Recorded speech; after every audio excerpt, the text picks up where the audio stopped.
कौसल्या सुप्रजा रामपूर्वा सन्ध्या प्रवर्तते उत्तिष्ठ नरशार्दूल कर्तव्यं दैवमान्धिकम् कौसल्या सुप्रजा रामपूर्वा सन्ध्या प्रवर्तते उत्तिष्ठ नरशार्दूल कर्तव्यं दैवमान्धिकम् उत्तिष्ठोत्तिष्ठ गोविन्द उत्तिष्ठ गरुडध्वज उत्तिष्ठ कमलाकान्ता त्रैलोक्यं मङ्गलं कुरु उत्तिष्ठोत्तिष्ठ गोविन्द उत्तिष्ठ गरुडध्वज उत्तिष्ठ कमलाकान्ता त्रैलोक्यं मङ्गलं कुरु मातः समस्त जगतां मधुकैटभारे वक्षो विहारिणि मनोहर दिव्यमूर्ते श्रीस्वामिनि श्रुत जनप्रियदानशीले श्रीवेङ्कटेश दयिते तव सुप्रभातम् मातः समस्त जगतां मधुकैटभारे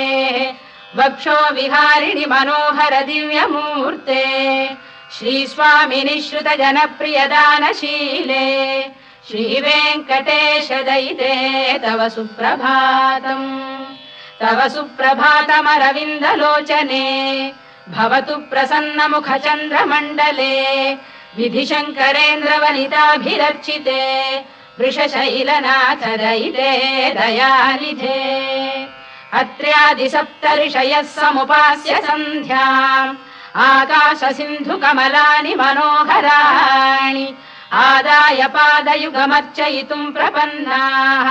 शेषाद्रिशेखर विभो तव सुप्रभातम् पञ्चाननाब्ज भव षण्मुखवासवाद्याः त्रैविक्रमादिचरितम् विबुधास्तुवन्ति भाषापतिः पठति वासरशुद्धिमारात् शेषाद्रिशेखर विभो तव सुप्रभातम् ईषत्प्रफुल्ल सरसीरुहनारिकेलपूगद्रुमादिसुमनोहर पालिकानाम् आवाति मन्दमनिलः सह दिव्यगन्धैः शेषाद्रिशेखर विभो तव सुप्रभातम् उन्मील्य नेत्रयुगमुत्तम पञ्जरस्थाः पात्रावशिष्ट कदलीफलपायसानि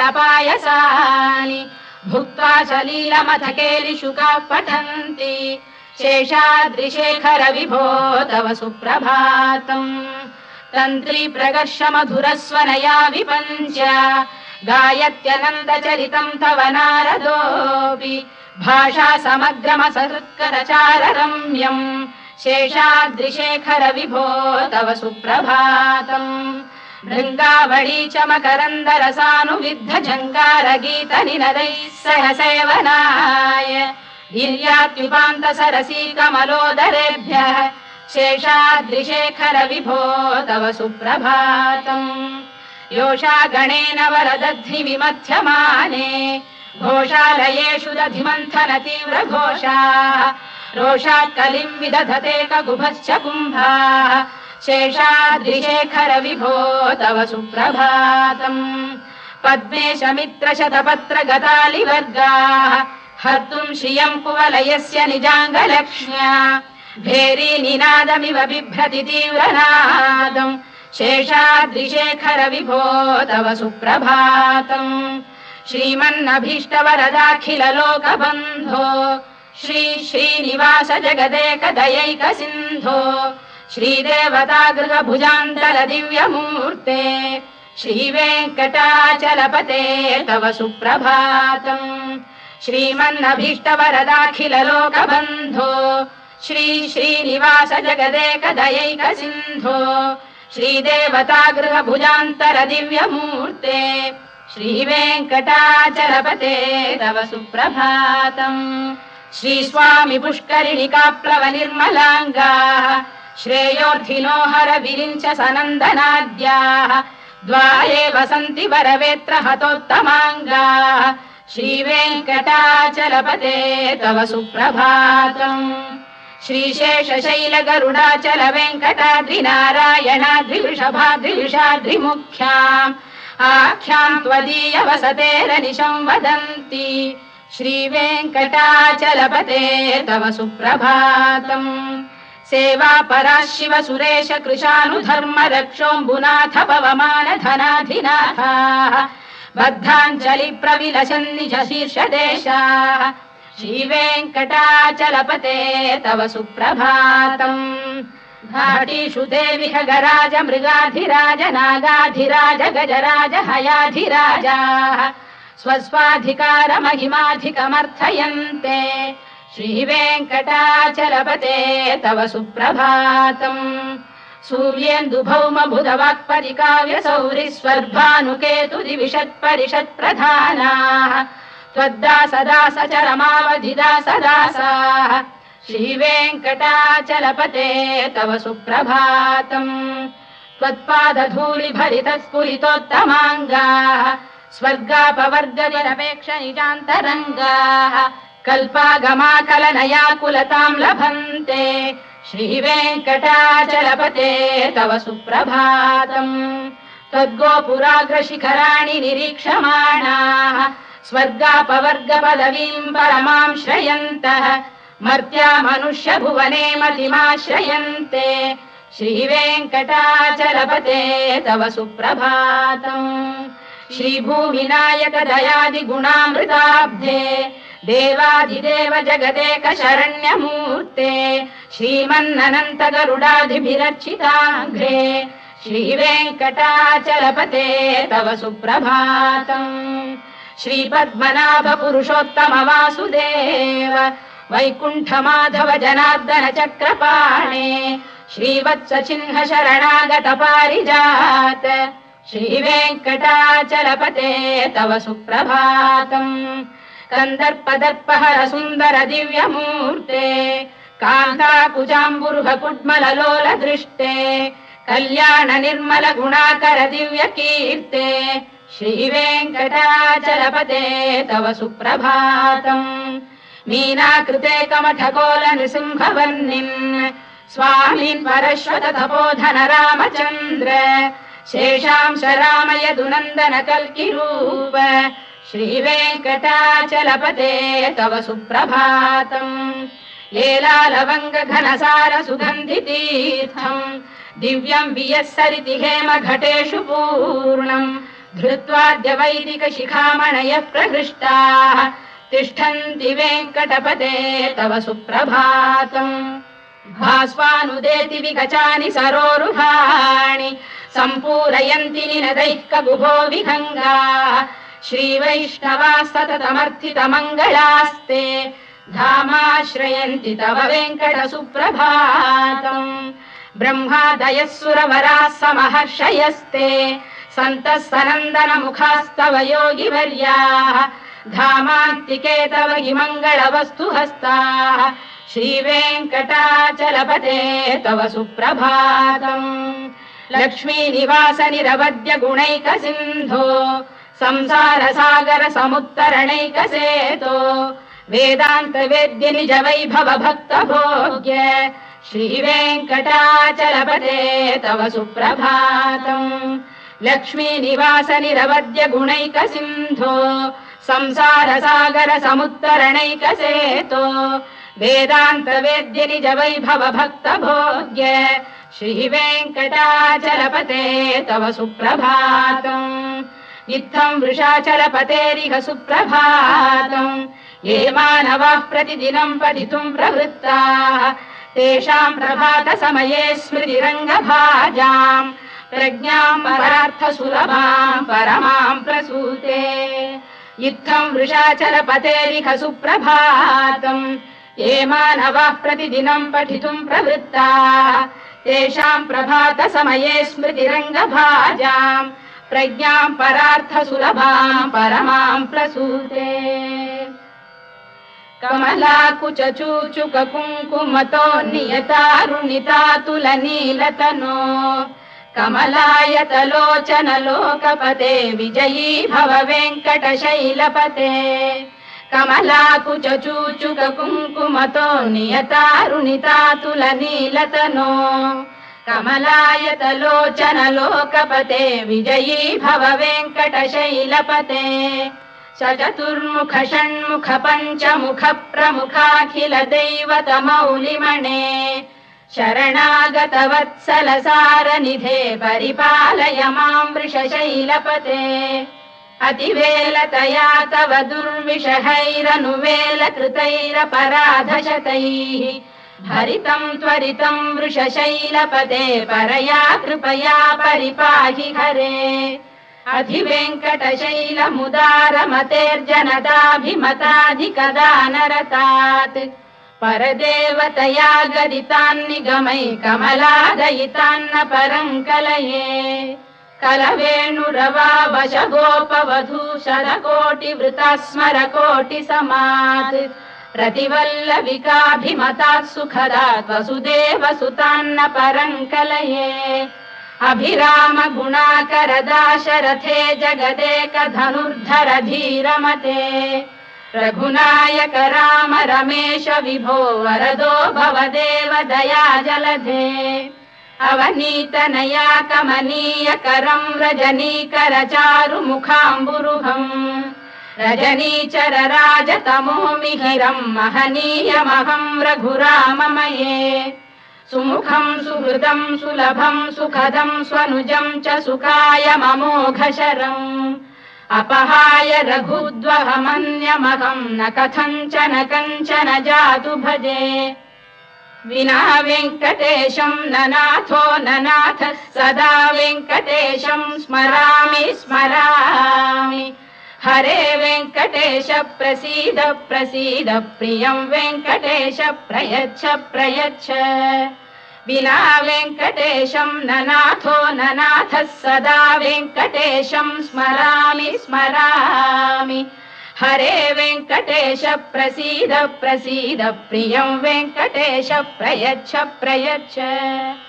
अहं दूरतस्ते पदाम्भोजयुग्म प्रणामेच्छयागत्य सेवां करोमि सकृत्सेवया नित्यसेवा फलं त्वं प्रयच्छ प्रयच्छ प्रभो वेङ्कटेश अज्ञानिना मया दोषानशेषान् विहितान् हरे क्षमस्वत्वं शेषशैलशिखामणे अज्ञानिना मया दोषानशेषान् विहितान् हरे क्षमस्वत्वं शेषशैलशिखामणे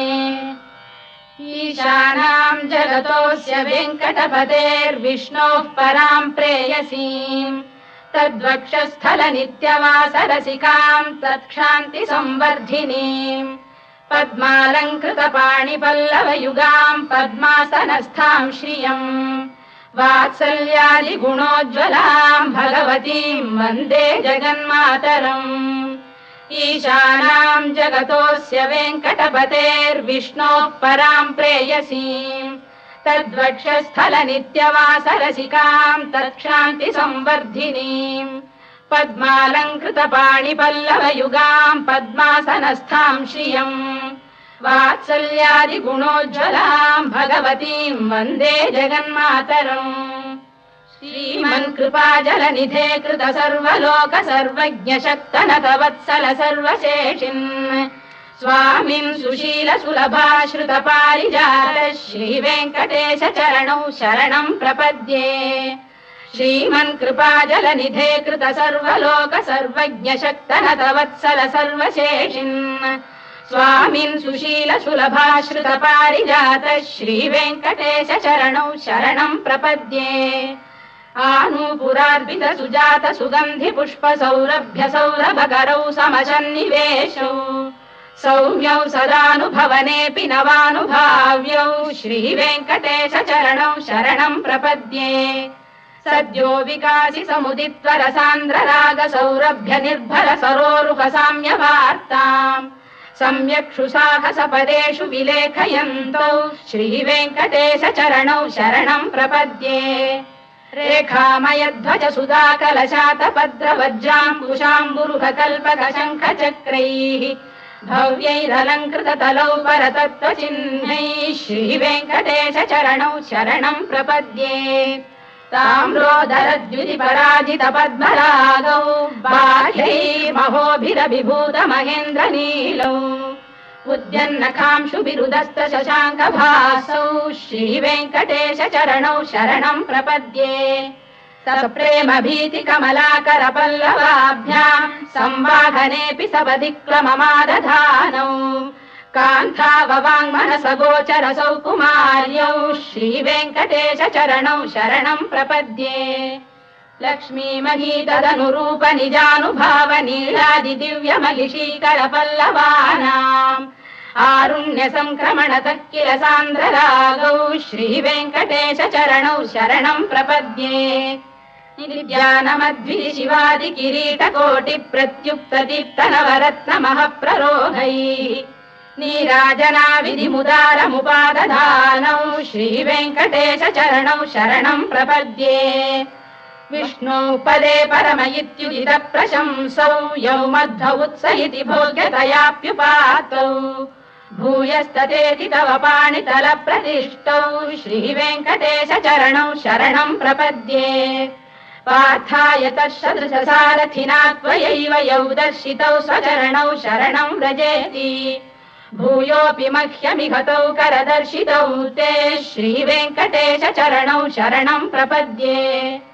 मन्मूर्धिकालियपणे विकटाटवीषु श्रीवेङ्कटाद्रिशिखरे शिरसि श्रुतीनाम् चित्तेऽप्यनन्य मनसां सममाहितौ ते श्रीवेङ्कटेश चरणौ शरणं प्रपद्ये अम्लानघृष्यदवनीतलकीर्ण पुष्पौ श्रीवेङ्कटाद्रिशिखराभरणायमानौ आनन्दिताखिल मनोनयनौ तवैतौ श्रीवेङ्कटेश चरणौ शरणं प्रपद्ये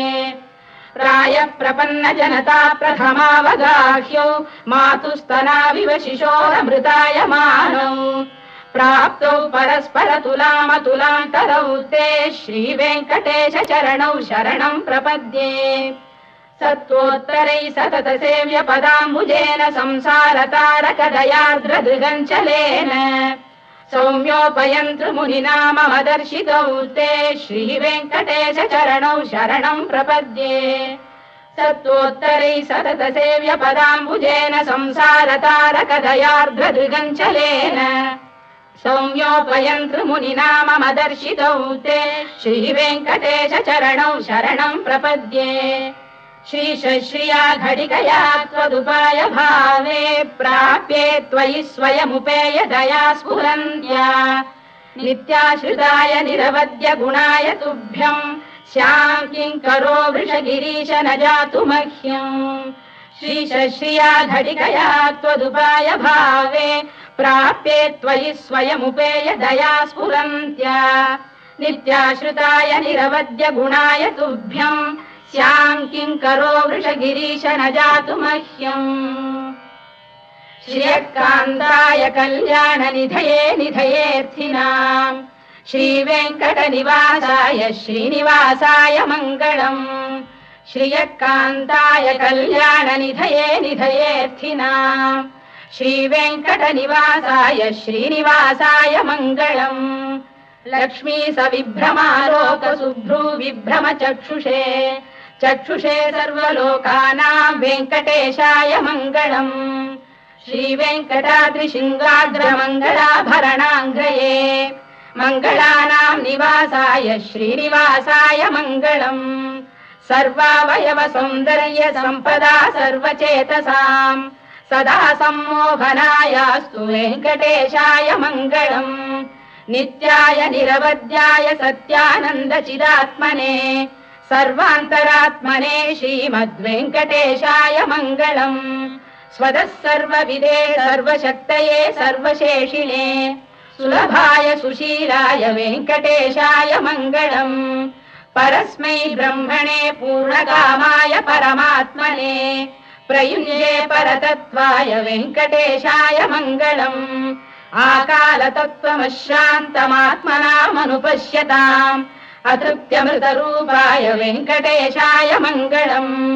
प्रायस्वचरणौ पुंसां शरण्यत्वेन पाणिना कृपया दिशते श्रीमद्वेङ्कटेशाय मङ्गलम् दयामृततरङ्गिण्यास्तरङ्गैरिव शीतलैः अभाङ्गैः सिञ्चते विश्वं वेङ्कटेशाय मङ्गलम् श्रद्भूषाम्बरहेतीनां सुषमावकमूर्तये सर्वार्तिशमनायास्तु वेङ्कटेशाय मङ्गलम् श्रीवैकुण्ठविरक्ताय स्वामी पुष्करिणीतटे रमया रममाणाय वेङ्कटेशाय मङ्गलम् श्रीवैकुण्ठविरक्ताय स्वामी पुष्करिणीतटे रमया रममाणाय वेङ्कटेशाय मङ्गलम् श्रीमत्सुन्दरजामातृमुनिमानसवासिने सर्वलोकनिवासाय श्रीनिवासाय मङ्गलम् मङ्गलाशासनपरैर्मदाचार्य पुरोगमैः सर्वैश्च पूर्वैराचार्यैः सत्कृतायास्तु मङ्गलम्।